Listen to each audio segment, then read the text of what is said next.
అందరికీ praise the lord. ఈ దినము దైవ మర్మములలోని దినపాఠము జనవరి 26వ తారీఖున. నేనైతే యథార్థ హృదయం కలవాడనై ఇవి అన్నీ మనఃపూర్వకంగా ఇచ్చి ఉన్నాను. ఇప్పుడు ఇక్కడ నుండి నీ జనులను నీకు మనఃపూర్వకంగా ఇచ్చిన చూచి సంతోషించుచున్నాను. మొదటి దిన వృత్తాంతంలో 29వ అధ్యాయము 17వ వచనము. నీవు ఆత్మీయంగా తర్ఫీదు చేయబడి అనేక అనుభవముల గుండా తీసుకుని రాబడి ఆత్మీయ ఎదుగుదలకు వచ్చినప్పుడే దేవుని మందిరము సంఘమును గూర్చి దేవునికున్న తలంపునంతటినీ గ్రహింపగలిగేవు. దావీదు అనేక యుద్ధములు చేసెను. ఈ యుద్ధములలోనే అతడు ఆత్మీయంగా తర్ఫీదును పొందెను. మొదటి దిన వృత్తాంతంలో 26వ అధ్యాయము 27వ వచనంలో దేవుని మందిరమును సౌందర్యముగా కట్టుటకై యుద్ధములలో పట్టుకుని ప్రతిష్ఠించిన కొలసమును గురించి చదువుచున్నాము.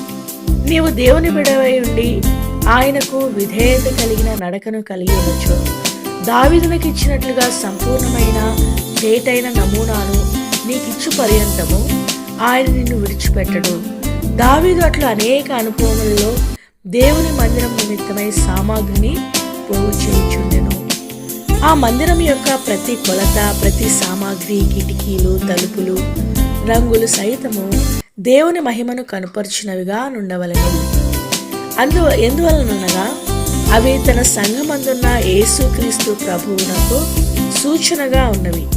సంఘమనగా ఈ లోకపు కట్టడములు కావు, అది ఆత్మీయ కట్టడము. అది ఏ మానవుని రక్షణార్థమై క్రీస్తునందు దేవుని ప్రేమ బయలుపరచబడవలసిన స్థలము.